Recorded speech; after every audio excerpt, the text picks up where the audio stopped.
Señor, el Señor les bendiga, amados hermanos.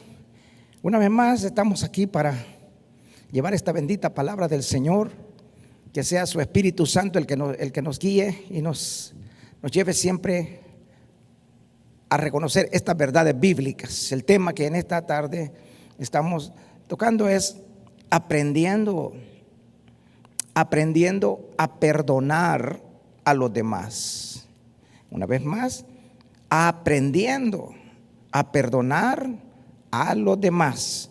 Esto se refiere no solamente a las personas que no son cristianas, sino más que todo en la iglesia, en los ministerios, donde el apóstol explica en Romanos capítulo 12 y verso 1 hasta el 17, la manera en que debemos de conducirnos para que todas las cosas que hagamos estemos en paz. Y dice la palabra del Señor en el libro de Romanos capítulo 12 y en el verso 1 en adelante, para la gloria de Dios y en el nombre poderoso de nuestro Señor y Salvador Jesucristo. Y dice así, hablándole a los hermanos, a los creyentes: así que, hermanos, os ruego por las misericordias de Dios que presentéis vuestros cuerpos. Vuestros cuerpos es todo, incluyendo la mente, todo lo que es el cuerpo, en sacrificio vivo, santo, agradable a Dios, que es vuestro culto racional. El verso 2 dice: no os conforméis a este siglo, sino transformaos por medio de la renovación de vuestro entendimiento, para que comprobéis cuál sea la buena voluntad de Dios, agradable y perfecta. El apóstol está hablando acerca de cómo nuestra mentalidad debe de cambiar cuando el Señor Jesucristo nos ha llamado a hacer un trabajo. Ya estamos presentando nuestro cuerpo en ese culto racional, o sea, donde el Espíritu Santo está obrando. Dice entonces que cuando estos pensamientos sean renovados y cambiados, podemos descubrir a que Dios nos ha llamado. Y yo siempre voy a repetir esto, y estoy consciente de lo que estoy diciendo. Dios no nos ha sacado del mundo para venir a la iglesia y seguir viviendo como vive el mundo. Yo no estoy de acuerdo en eso, porque el Dios que yo tengo es un Dios poderoso que puede cambiar nuestros pensamientos negativos, nuestra manera de pensar y nuestra manera de vivir. Y yo sé que el Señor puede. El asunto es que la palabra de Dios nos habla, pero no hacemos nada para que sucedan las cosas. Dice el apóstol: por la gracia que me es dada a cada cual que está entre vosotros. Allí habla de la persona orgullosa, de la persona que cree que es más que los demás, y ahí hay un problema. Digo pues, por la gracia que me es dada a cada cual que está entre vosotros, que no tenga más alto concepto de sí que el que debe de tener, sino que piense de sí con cordura, conforme a la medida de fe que Dios repartió a cada uno. Ahí es donde se forman las contiendas, cuando alguien quiere pasarse más adelante y ofende a los demás porque tiene una posición en la iglesia, o a lo mejor no le gusta que le digan nada. Un alto concepto de sí que el que debe tener. Vaya dándose cuenta cómo a través de la Escritura el apóstol nos está llevando a la unidad que debe de haber en los creyentes. El verso que sigue es este: porque de la manera que en un cuerpo todos tenemos muchos miembros. El apóstol está explicando acerca de lo que es esta unidad espiritual, y no solo espiritual, sino en comunión entre nosotros. Dice entonces: pero no todos los miembros tienen la misma función. Ahí hay un problema. A veces que queremos hacer todo, nos creemos tan dotados, y en esa situación ofendemos a los demás. Así nosotros, siendo muchos, somos un cuerpo en Cristo, y todos miembros los unos de los otros.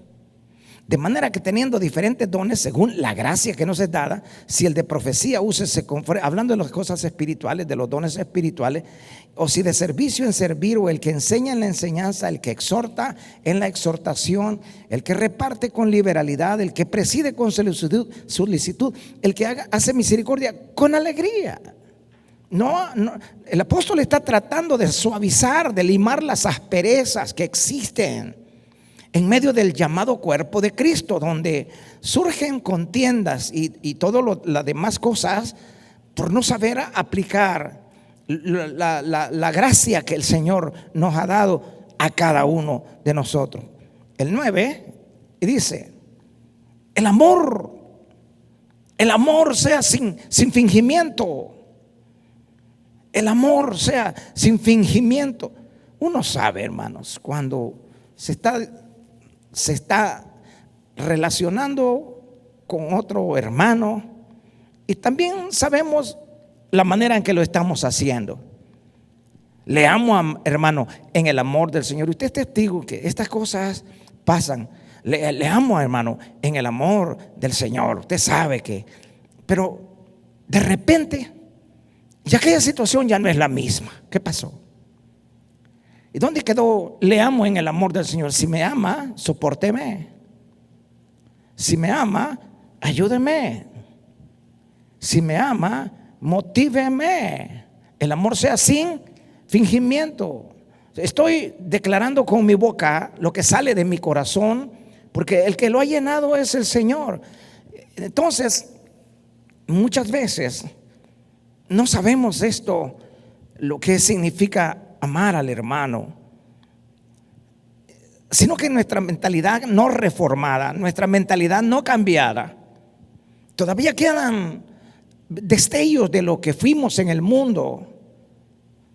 Por eso el apóstol está hablando de renovar nuestros pensamientos. No nos conformemos, en otras palabras yo diría, no nos conformemos de solo estar asistiendo a la iglesia como hijos de Dios. Ya salimos de las tinieblas y estamos en su luz admirable. Que como quisiera, como el apóstol Pablo quería, de entrar al corazón de los creyentes para decirles: os ruego por la misericordia de Dios, que presentéis vuestros cuerpos en sacrificio vivo y santo, agradable. Que no utilicemos este templo para utilizarlo de una manera que no es correcta. A eso se refiere el apóstol. Por eso dice en el verso 9, Romanos 12:9, el amor sea sin fingimiento. No podemos fingir. O amamos o amamos. Aborrecer lo malo, seguid lo bueno. Amaos los unos a los otros con amor fraternal, de fileo, de amigos. No de religiosos, de amigos, hermano. Si hay algo que realmente me gusta expresarlo, es que la amistad no tiene religión. En el mundo algunos de nosotros tuvimos amigos, pero amigos que no nos abandonaron, que estaban allí con nosotros en las buenas y en las malas. Solo estoy haciendo mención para comparar lo que sucede hoy en este tiempo en la llamada iglesia. No hay ese amor fraternal donde sufrimos juntos, donde batallamos juntos, vamos a salir adelante juntos, lo vamos a conseguir juntos, porque el amor de Dios ha sido derramado en nuestro corazón. Y yo creo que me escuche bien en el amor del Señor. ¿Por qué vivimos de esa manera? El apóstol sigue hablando.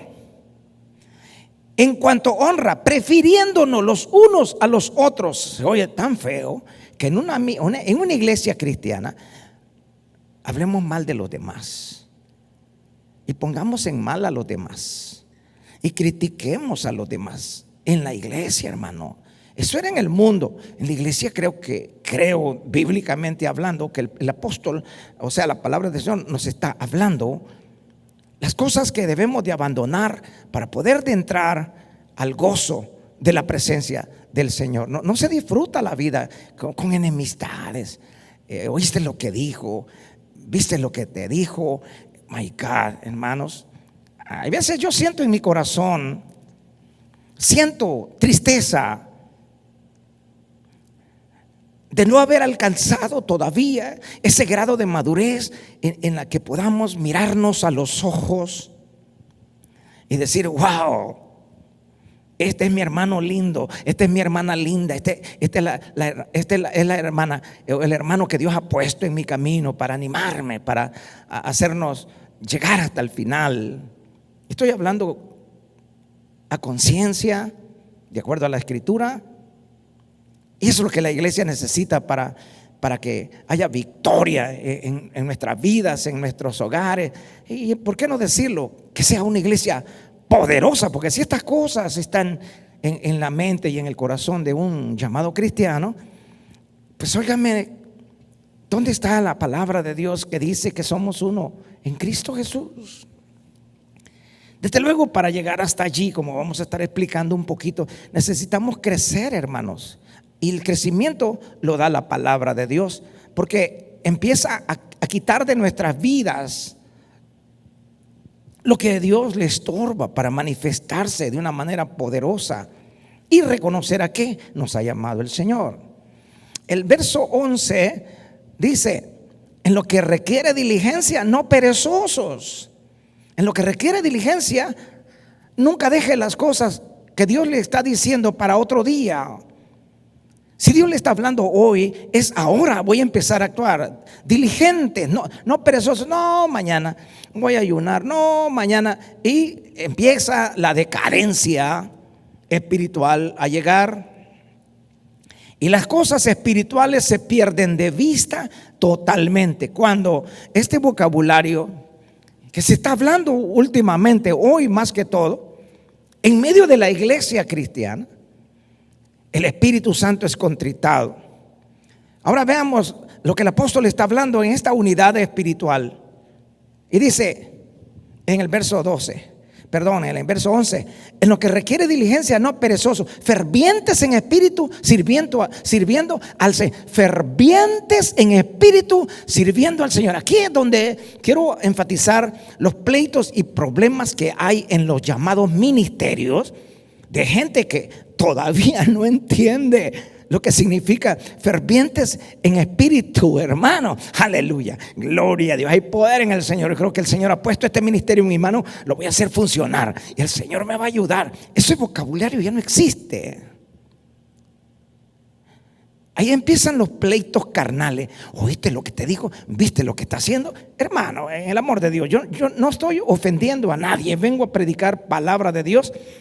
Pero son inmadureces que detienen a la obra del Señor para no alcanzar el propósito por la cual Dios nos ha puesto. Y aquí más adelante vamos a ver que una persona así no está sirviendo en la obra, al contrario, la está deteniendo. Su vocabulario no es el vocabulario espiritual, es un vocabulario carnal. Pablo dice: ¿qué hablan ustedes cuando se reúnen? ¿Tienen salmo? ¿Tienen doctrina? En otras palabras, lo que está tratando: ¿han crecido lo suficiente como para disfrutar de las cosas que Dios ha puesto en sus manos? Esto cuesta, hermanos, aunque la palabra de Dios nos está hablando. Me gustaría que hoy pusiéramos atención a las cosas que el enemigo trata de infiltrar en la iglesia para que no haya crecimiento. Pero sí van a haber pleitos y toda obra perversa, como dice Santiago. Si usted lee el libro de Santiago, habla acerca de lo que es la lengua. Desde luego, él está refiriéndose a ese miembro, pero los pensamientos son lo que hacen que la lengua hable. Ahora escúcheme, el verso 12 dice: gozosos en la esperanza, sufridos en la tribulación, constantes en la oración, compartiendo para las necesidades de los santos, practicando la hospitalidad. Yo voy a repetir el verso 12. Esa es la iglesia. Dice: gozosos en la esperanza, sí, porque tenemos esperanza de vida eterna y eso no nos la quita nadie. Solo nosotros podemos perderla. Dice: sufridos en la tribulación, o sea, sufridos en la tribulación, soporte, no se queje, dele gloria a Dios. Entre más lo critican, lo murmuran, dele gloria a Dios. No se vengue usted Deje las cosas en las manos del Señor. Hágalo todo con paciencia. Y cuando usted logra conseguir esa fortaleza espiritual en el Señor, lo que digan sale sobrando, porque lo que usted hace, si de verdad lo hace de corazón, lo hace para el Señor, no para los hombres. Por eso todo lo que hagáis de palabra o de hecho, hacedlo en el nombre de nuestro Señor Jesucristo, dando gracias a Dios Padre por medio de Él. Ese es el corazón agradecido, corazón que sabe bien cómo está caminando delante del Señor. El verso 13, compartiendo para las necesidades de los santos, practicando la hospitalidad. Ahí vamos mirando ese corazón que está desbordado, ha crecido lo suficiente para poder ayudar y mirar las necesidades de otros antes que las necesidades propias. Porque en la iglesia va a venir gente entrando a la iglesia que necesita de nosotros, necesita una mano amiga, necesita una hermana en Cristo amorosa, cariñosa, que reconozca de dónde viene esta persona y a dónde lo trae el Señor, que la anime y la motive, no a que la critique y la maltrate. Así también en los hombres hay personas que vienen derrotados del mundo, maltratados por la drogadicción y todo donde ellos estaban, y vienen a la iglesia. O sea, el Señor las trae a la iglesia porque en la iglesia hay personas maduras, crecidas, que conocen bien quién es el que los ha rescatado y actúan de la misma manera con las personas que vienen llegando a la iglesia. Son nuevos, necesitan de usted, necesitan de Cristo, pero necesitan de usted. Sí, usted que no se fija en el vestido que trae, sino en la condición en la que viene. Pero como usted ya pasó por ahí, ¿verdad, hermana? ¿Verdad, hermano? Hoy le corresponde a usted. Si de verdad están ocurriendo cambios, cuando estas personas llegan a la iglesia, son personas fuertes, maduras, porque encontraron el ambiente espiritual no maleado, sino un ambiente espiritual sano. Así que nos corresponde a nosotros crecer en el conocimiento del Señor. Ahora, el verso que estamos, el verso 14, Romanos 12:14. Bendecid a los que os persiguen. Bendecid a los que os persiguen. Ahí tenemos una prueba de nuestra fe. Bendecid a los que os persiguen. Pero este tipo de persecución no es que estaban hablando mal de ellos, como nosotros por eso. No, eran perseguidos por el evangelio. Y dice, bendígalos, tenga paciencia, bendiga, no maldiga.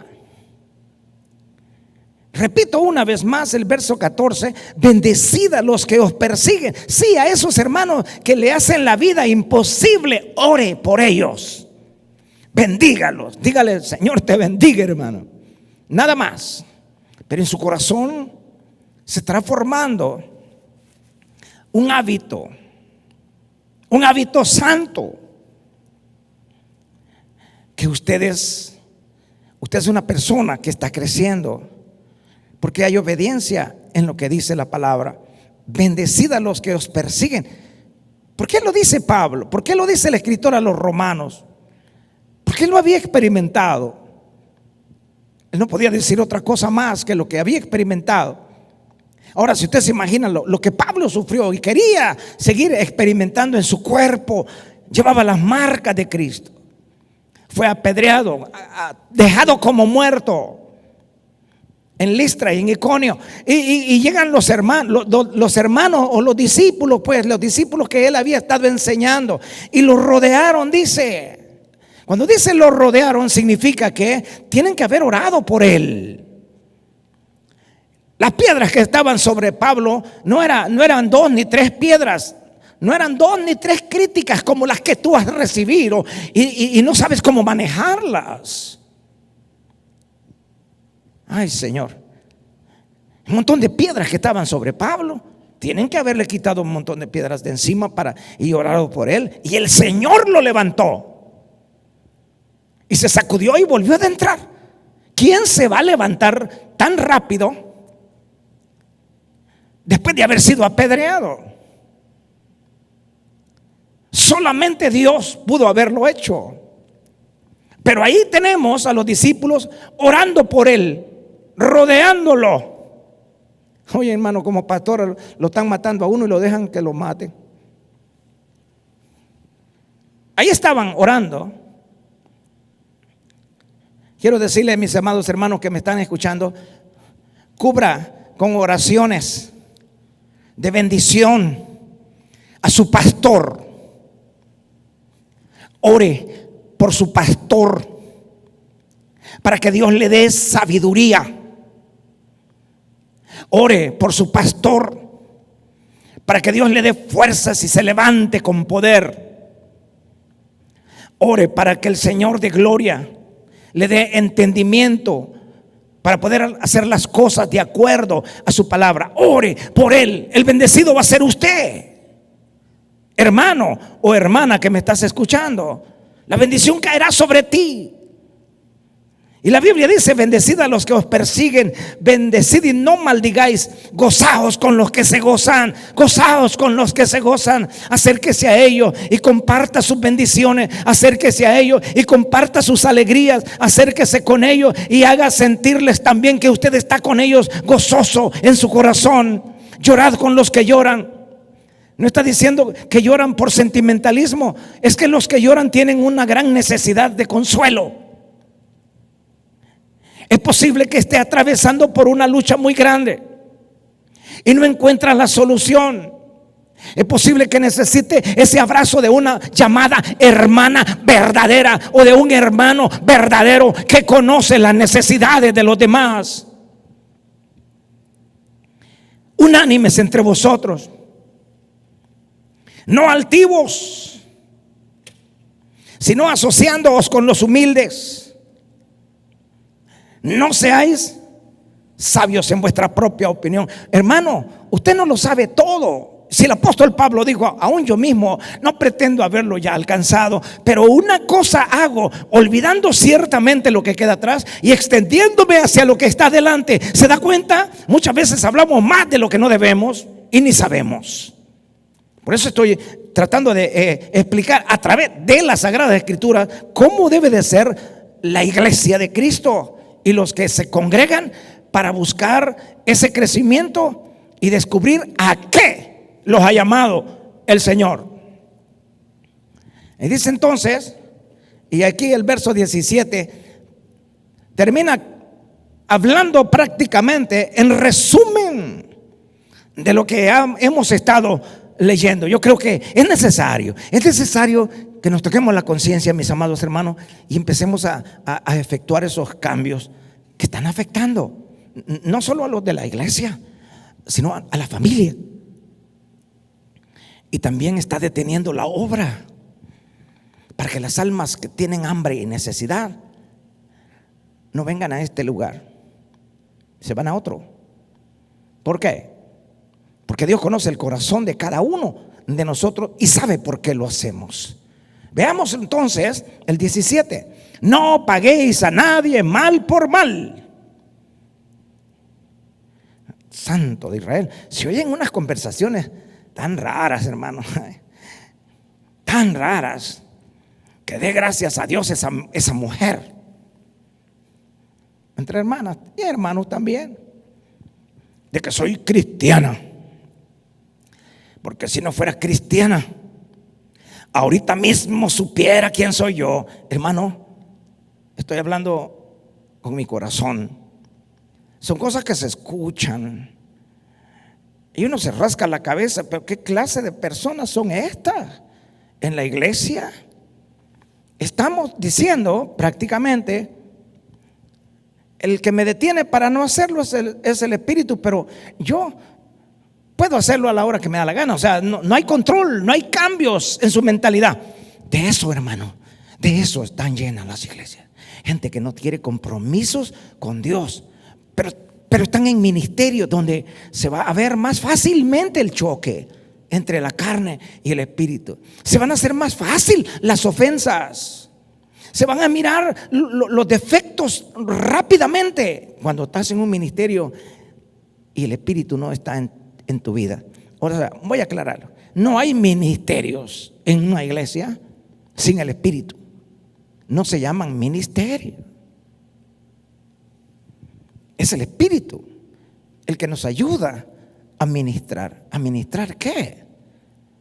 Las cosas que el Señor nos revela y nos da para el crecimiento de los demás, porque el Señor ya me está ayudando a crecer. Veamos el verso 17 y dice: no paguéis a nadie mal por mal, procurad lo bueno delante de todos los hombres. Si es posible, en cuanto dependa de vosotros, estad en paz con todos los hombres. En cuanto dependa de nosotros, de nuestro crecimiento espiritual, vamos a vivir en paz con los demás. Mientras no tengamos esa costumbre de ir abandonando estas cosas, qué difícil, qué difícil. No os venguéis vosotros mismos, amados míos. El apóstol Pablo todavía, el escritor a los romanos, está hablando. No os venguéis vosotros mismos, amados míos, sino dejad lugar a la ira de Dios, porque escrito está: mía es la venganza, yo pagaré, dice el Señor. Así que si tu enemigo tuviere hambre, no es que tú lo hiciste tu enemigo, es que él no quiere nada contigo, dale de comer. Si tuviere hambre, dale de beber, pues haciendo esto, ascuas de fuego amontonarás sobre su cabeza. Yo antes pensaba y decía, bueno, qué bonita está esa escritura.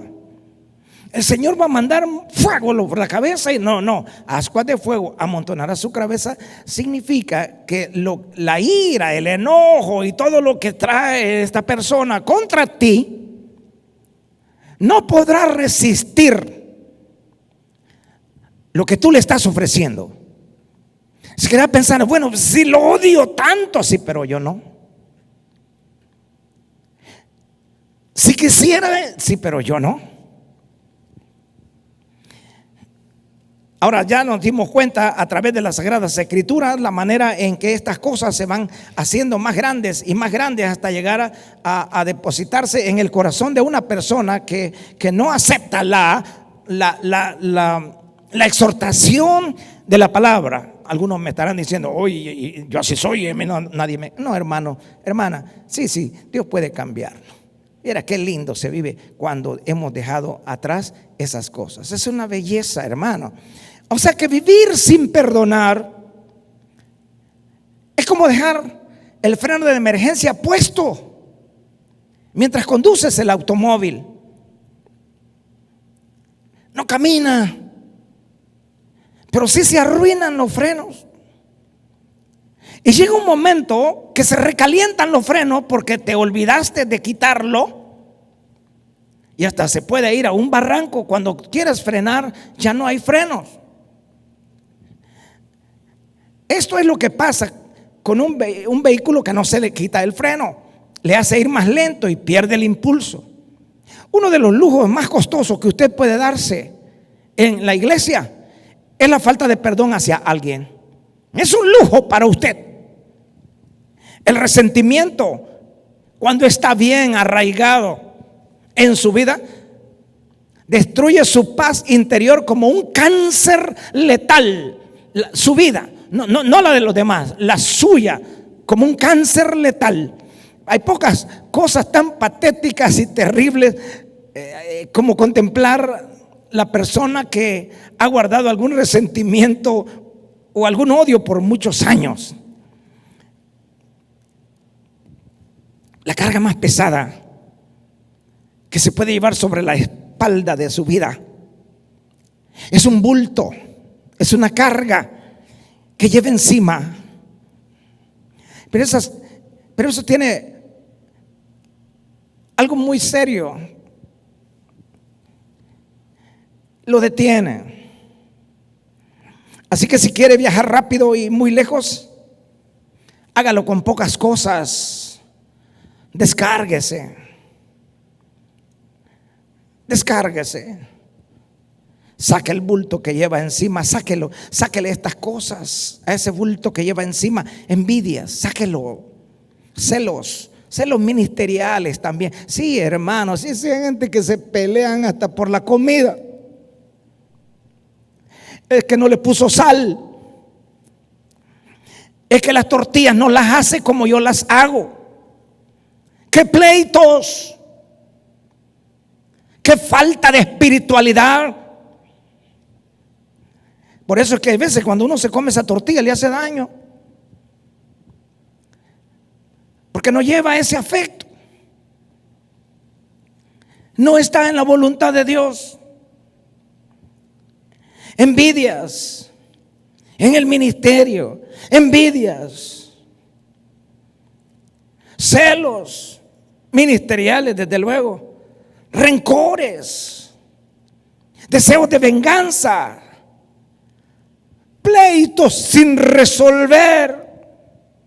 Le dije yo en su cara, porque llegó a meterse donde no quería, no debería, pero tuve que decírselo. Y lo dicen con una autoridad diabólica tan terrible que se creen que consiguieron algo bueno, mas están ignorantes que están destruyendo su vida y destruyendo la vida de otros que quieren caminar como dice la Escritura.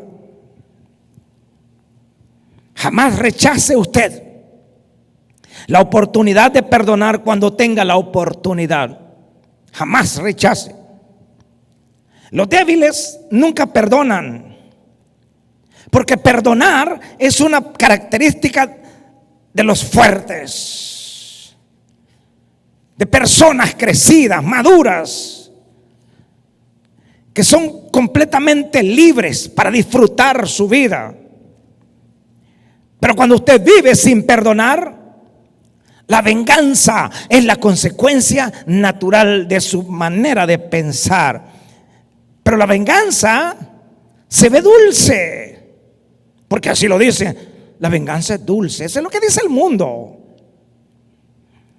Pero el deseo permanece y se hace más grande y te amarga la vida. La venganza nunca ha sido dulce ni jamás será dulce. Te amarga la vida.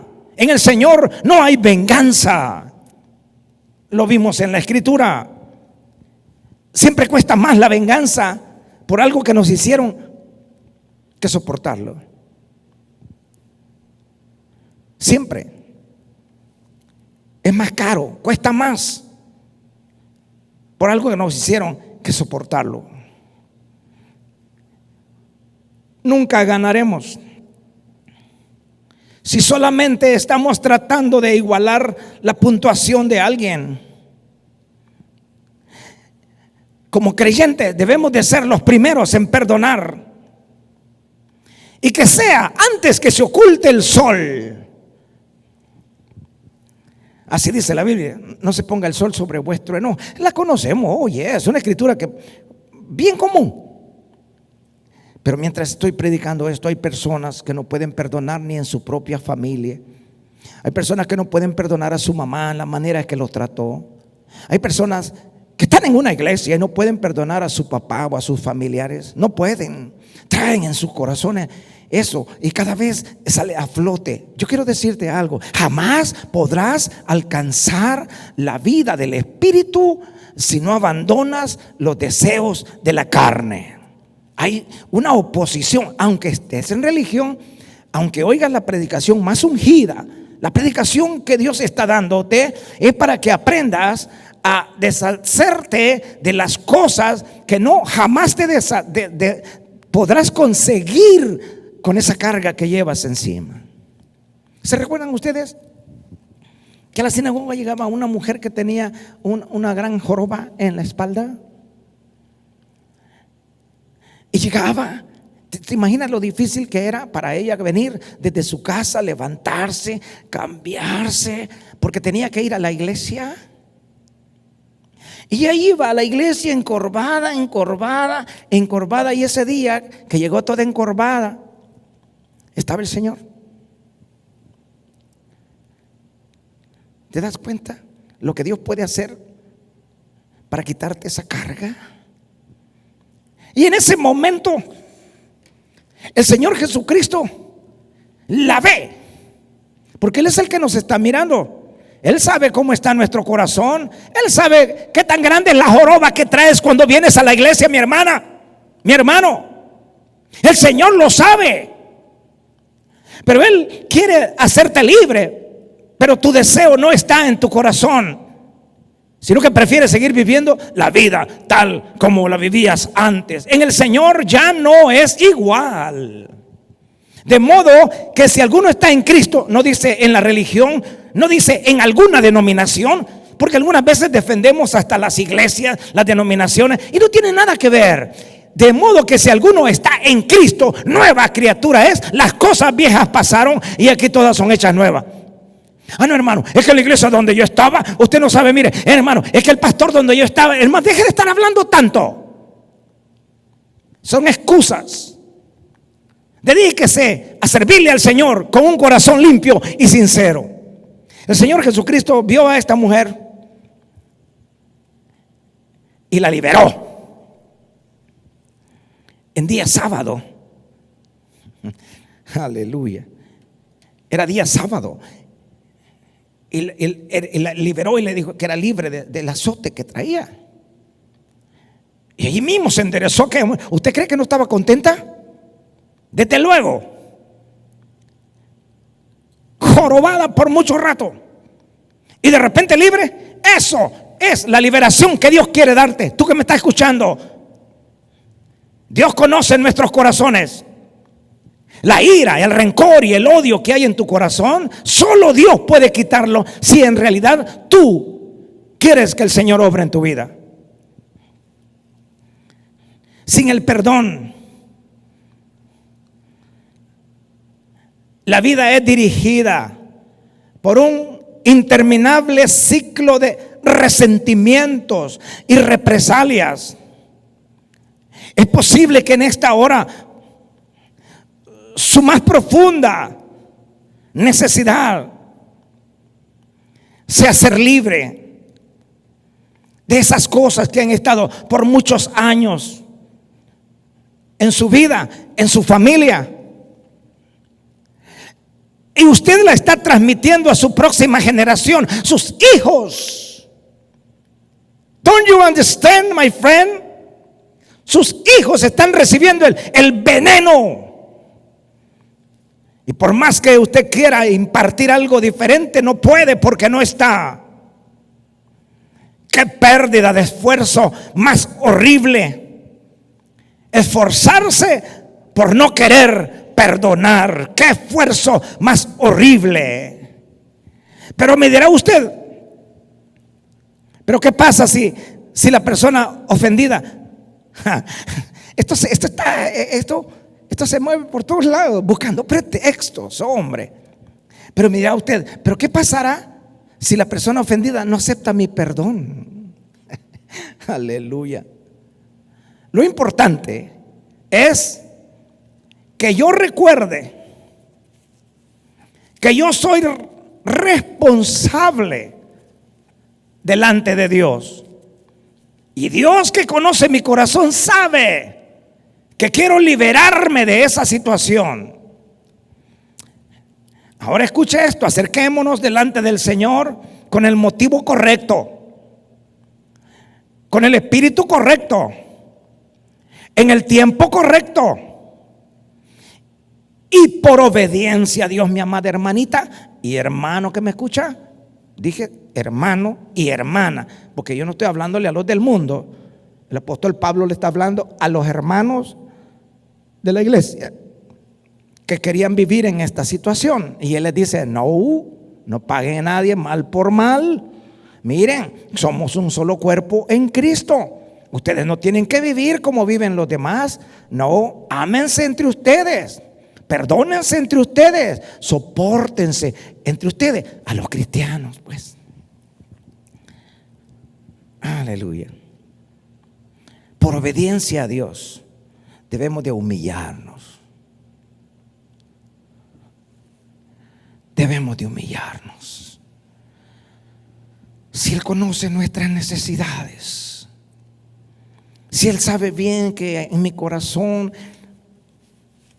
hay algo en contra de alguien, ¿por qué trato de ignorar que Dios me está hablando a través de su palabra para cambiar esa condición que está afectando mi vida? Vuelvo a repetir, no solo su vida, mi hermano, la vida de su familia y la vida de los que están a su alrededor. Y la vida de su iglesia donde usted se congrega. Dios, mi amado hermano, Dios, mi amada hermana, premiará nuestros esfuerzos.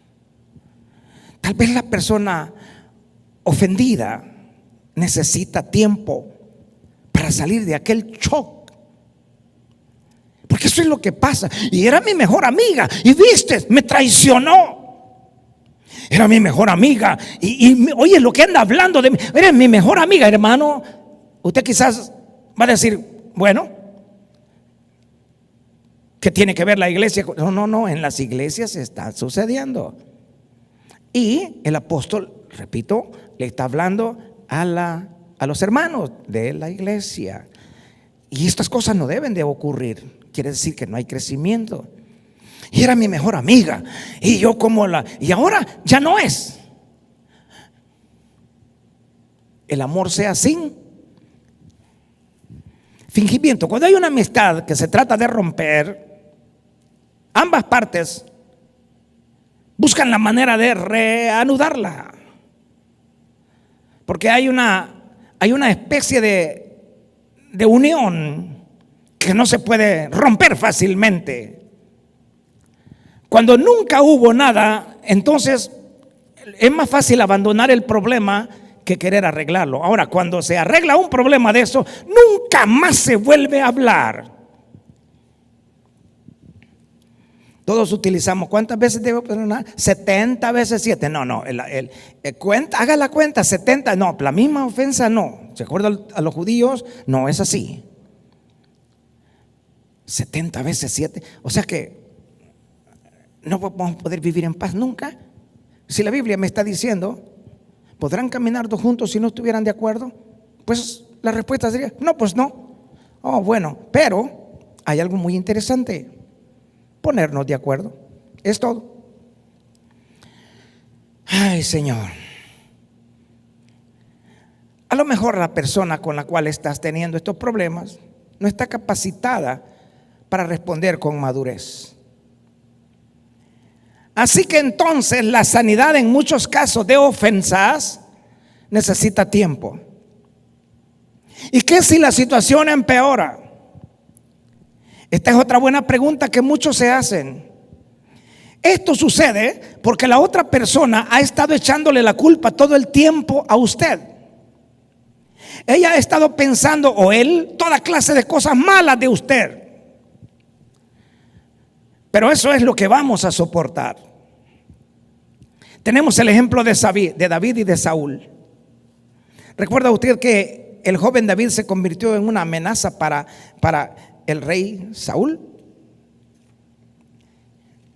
¿En qué aspecto?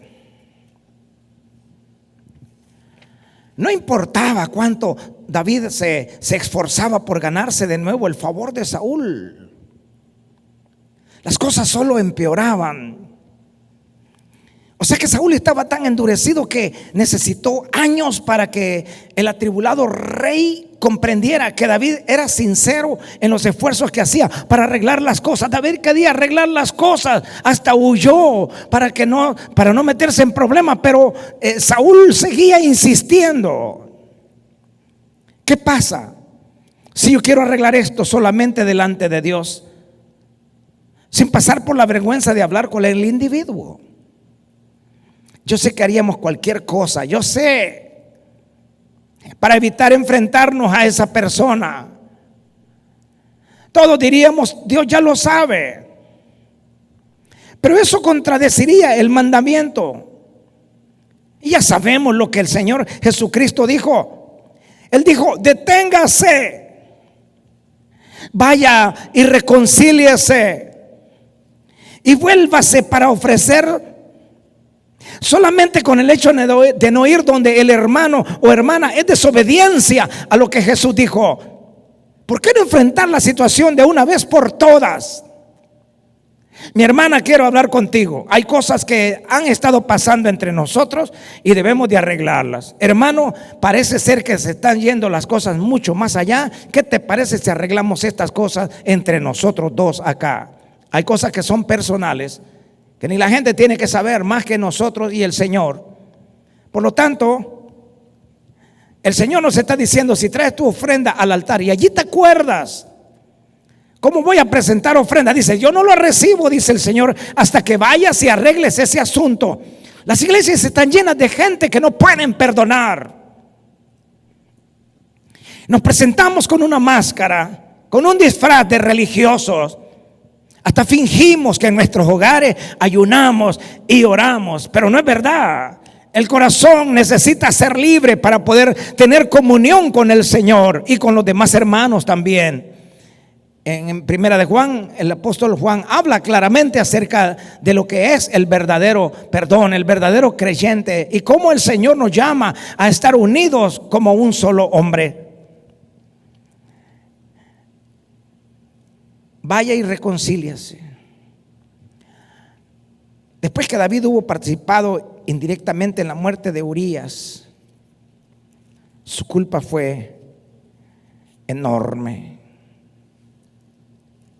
Enorme. El adulterio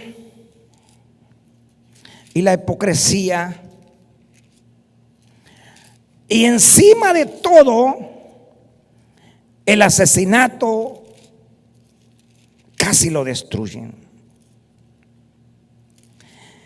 El salmista escribe en el Salmo 32, del verso 3 al verso 4, pero primeramente quiero que vayamos a Primera de Juan, en el capítulo 1 y en el verso 5. Dice así: este es el mensaje que hemos oído desde Él y os anunciamos. Y Él dice: Dios es luz y no hay ninguna tinieblas en Él. Si decimos que tenemos comunión con Él y andamos en tinieblas, o sea, andamos metidos en estas cosas, mentimos y no practicamos la verdad. O sea, no hay tal cosa de andar enojado, airado y decir que puedo orar libremente. Si el apóstol Pablo dice que nosotros vivamos con la esposa o la mujer, dice que vivamos de una manera sabia para que vuestras oraciones no tengan estorbo. Quiere decir, mi amado hermano, que si en esta tarde tú le pegas a tu esposa y quieres venir a orar, no vas a poder. Aleluya. Pero si andamos en luz, como Él está en luz, tenemos comunión unos con otros, y la sangre de su Hijo Jesucristo nos limpia de todo pecado. Si andamos en luz, en otras palabras, si sabemos que estamos haciendo las cosas bien y el enemigo trata la manera de hacernos caer, no es que yo ande buscando el pecado, sino que la tentación va a llegar. Mis pensamientos se turban, pero la sangre de Jesucristo, su Hijo, nos limpia de todo pecado. Ahora escuche esto: si decimos que no tenemos pecado, nos engañamos a nosotros mismos y la verdad no está en nosotros. Si confesamos nuestros pecados, Él es fiel y justo para perdonar nuestros pecados y limpiarnos de toda maldad. Es tremendo esto. Vamos a leer en Primera de Juan, ahí mismo. Y es en el Primera de Juan capítulo 2 y verso 8. Es para corroborar, mira, dejemos de estar mintiendo. Y yo creo que es más importante el ponernos a cuenta con Dios y poco a poco ir caminando que vivir en esa situación donde, híjole, no se puede, no hay manera de explicarlo. ¿Cómo puedes vivir llamar en Cristo y vivir en el pecado o en el mundo? Dice, no améis las cosas del mundo, y el que alguno ama al mundo, el amor del Padre no está en él. Pero veamos 1 de Juan capítulo 2 en el verso 8, y dice: sin embargo, os escribo un mandamiento nuevo, que es verdadero en él y en vosotros, porque las tinieblas van pasando y la luz verdadera ya alumbra. Ya estamos en Cristo. El que dice que está en la luz, y aborrece a su hermano, está todavía en tinieblas. La palabra aborrecer es: me cae mal. Ay, ese hermano yo no puedo tolerarlo. Esa hermana no puedo tolerarla. Yo no sé, pero trae algo que no puede. Un creyente no puede hablar así. La Biblia dice: vosotros que sois espirituales, restaurarle con espíritu de mansedumbre. Es que esa hermana me choca. Nomás la veo y me choca. Algunos de ustedes saben lo que estoy hablando. Es un vocabulario que se hace tan común en la iglesia, pero no. Si es un hermano en Cristo, es una hermana en Cristo, lavada con la sangre de Cristo. Ahora, que si anda en problema, ayúdele, restáurela. No, pero criticar, murmurar y todo eso traerá consecuencias a su vida. Lea su Biblia. Ahora vamos al verso 9. El que está en la luz, el que dice que está en la luz y aborrece a su hermano, está todavía en tiniebla, aunque esté en la iglesia. El que ama a su hermano permanece en la luz y en él no hay tropiezo. O sea, nada le molesta de su hermano, y si llegara a molestarle, puede arreglarlo. El problema está en no poder arreglar las cosas que a mi manera de ver no están correctas. Pero el que aborrece a su hermano está en tinieblas y anda en tinieblas y no sabe a dónde va, porque las tinieblas le han cerrado los ojos.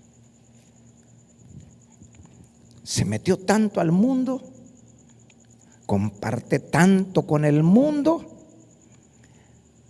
que todos los deseos de la carne, los deseos de los ojos y la vanagloria de la vida, que ya sabemos no proceden del Padre, sino del mundo. Pero los que hacen la voluntad de Dios permanecen para siempre. Estoy tratando de explicar la manera en que muchos viven tratando de aparentar. Como dije al principio, es que estuve en la iglesia fulana y el pastor no me caía muy bien. Estás loco, mi hermano. ¿Qué te pasa? Déjame hablar así. A ver cuánto encuentras el pastor que te gusta, pues. O la iglesia que se acomoda a tu manera de vivir. Estoy hablando un poquito muy duro porque es lo que está sucediendo hoy, hermano. O como en esa iglesia no tienen culto, me voy para otra. ¡Wow! Es que hay otras iglesias que ya las abrieron y Camino de Santidad todavía no abren, pero como hay una que está abierta y yo necesito ir porque tengo que, hermano, dice la Biblia que esas son nubes sin agua. ¿Por qué no se une conmigo? ¿Por qué no se une con nosotros? Oremos, ayunemos para que sea el Señor el que nos dé la victoria. Hermanos, qué tremendo. No hemos madurado lo suficiente. ¿Qué es lo que estamos buscando? Gracias al Señor, y lo digo con todo mi corazón, Iglesia Camino de Santidad no se ha detenido. Iglesia Camino de Santidad sigue adelante. La Iglesia Camino de Santidad sigue predicando la palabra, y no solamente aquí en este púlpito, sino fuera de este lugar, allá en Centroamérica. Y hay personas que me están escuchando hoy, que están predicando en las plazas, en las calles, que están en todo, en los mercados. Dios les bendiga, mis amados hermanos. Ustedes están haciendo el trabajo que se necesita hacer en este tiempo, no esperando a que la iglesia se abra, sino a predicar lo que el Señor ya nos ha dado. Le doy gloria y honra al Señor. Esas son nubes sin agua. Y es tremendo lo que estamos mirando. Oye, hermano, o sea, no les importa. Ay, hermano, pues fíjense que como estaba cerrada la iglesia, y allá más arribita, fíjense que había una que estaba abierta, y pues ahí me tuve que ir a meter. Ya solo falta que se vaya a la católica. My goodness. Esto es lo que estamos predicando hoy. ¿Qué tanto amamos la obra de Dios para permitirle a Dios que cambie nuestra manera de pensar y nos establezca como sus verdaderos hijos?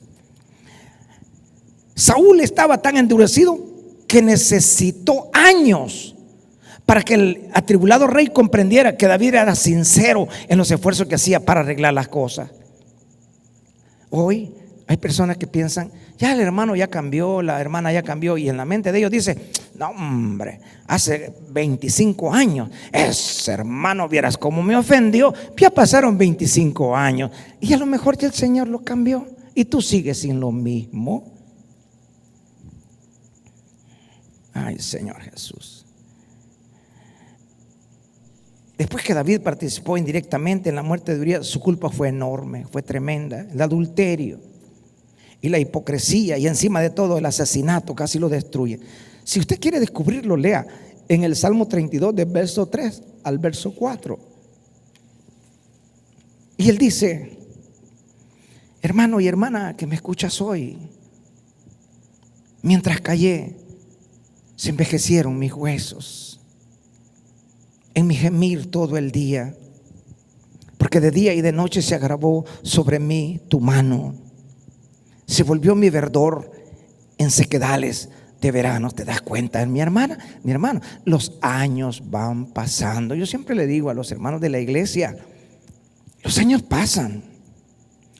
Si nuestras actitudes no cambian hoy, que podemos hacerlo, si el Señor nos concede vivir, hermano, a los 70, 80, 90 años, ¿qué clase de personas seremos si los cambios no ocurrieron cuando el Señor nos hablaba? Gloria a Dios. El salmista dice, mientras callé, mientras no confesé, mientras no hablé con el Señor de mi problema, se envejecieron mis huesos. Me agarró el tiempo. En mi gemir no pude alegrar mi vida. Solo fue quejas y lamentos. Finalmente, cuando todo se le vino encima, cuando rompió su hipócrita silencio y buscó el perdón de Dios, ya Urías no estaba allí para oír la confesión. Ya Urías no estaba allí. Pero David no estaba solo. El profeta Natán estaba allí. Y cuando el rey quebrantado derramó su alma arrepentido, Natán le respondió inmediatamente las siguientes palabras: también Jehová ha remitido tu pecado, no morirás. Cuando usted haya sido la causa de la ofensa, es decir, cuando usted es el ofensor, tenga corazón de siervo. Deténgase, vaya, reconcíliese y regrese para presentar ofrenda mientras hay tiempo. Creo que todos conocemos la historia de Mateo 18 al 23 al 34. Es la historia de uno que debía 10,000 talentos. Ese siervo a quien se le acababa de perdonar una deuda increíble, se volvió hacia un consiervo que le debía menos de $20 y lo estaba maltratando. Y cuando el rey supo acerca de lo que había sucedido, se enojó y le entregó a los verdugos hasta que pagara todo lo que debía. Mi amado hermano y hermana, si Dios verdaderamente te ha perdonado, tendrás el valor suficiente para perdonar también a los que nos ofenden. Negarnos a perdonar es hipocresía. Entonces, llamándole su señor, le dijo: siervo malvado, toda aquella deuda te perdoné porque me rogaste. ¿No debías tú también tener misericordia de tu consiervo como yo tuve misericordia de ti? Amados hermanos, tan solo el hecho de no perdonar nos atormenta por dentro. ¿Recuerda usted cómo termina la parábola de las escrituras que acabamos de dar en Mateo 18:32? Dice así, oiga esto: entonces el Señor enojado le entregó a los verdugos hasta que pagase todo lo que le debía. Quiere entonces decir que el que se niega a perdonar, el cristiano que alberga sentimientos amargos, resentimientos, será entregado a pensamientos torturantes, sentimiento de desdicha, a un agonizante sufrir interno. ¿Y quién de nosotros no ha tenido que soportar esos sentimientos? Es una de las horribles consecuencias de no perdonar a los que nos ofenden. No importa quién sea. Puede ser uno de sus padres. Quiero concluir con esto, porque me está escuchando mucha gente que tienen rencor contra sus padres, pero son cristianos. Puede ser uno de sus familiares. Quizás sea su pastor. Escúchame, hermano. Quizás sea su ex pastor. O quizás sea un amigo íntimo que se levantó contra usted. O aún el que fue su cónyuge. Muchas personas que son divorciadas viven amargadas, odiándose, y los verdugos los atormentan. Créame, amigo, y créame, amiga, y amados hermanos, que no vale la pena tanta desdicha. Vuélvase al Señor. Y nosotros los cristianos debemos perdonar como hemos sido perdonados por Cristo. Debemos librarnos del veneno de toda esa amargura. Decirte perdono, pero no puedo olvidar lo que me hiciste, es absurdo. O usted perdona o no perdona. Olvidar significa no ser controlado jamás por las heridas del pasado y por el deseo de desquitarse. Señor, te damos gracias. Que tu palabra en esta tarde alcance y llegue a esos corazones que tú, Señor, conoces. Están sintiendo ese dolor, están sintiendo esa desdicha de no poder perdonar. Yo sé que tú eres poderoso y que no hay nada difícil para ti. Toca esos corazones. Devuélveles el gozo de su salvación a algunos hermanos. Que esta palabra sea recibida y analizada y examinada para descubrir que si tú nos perdonaste, también podemos nosotros hacerlo. Gracias, Padre, en el nombre de tu Hijo amado, nuestro Señor y Salvador Jesucristo. Amén. Amén.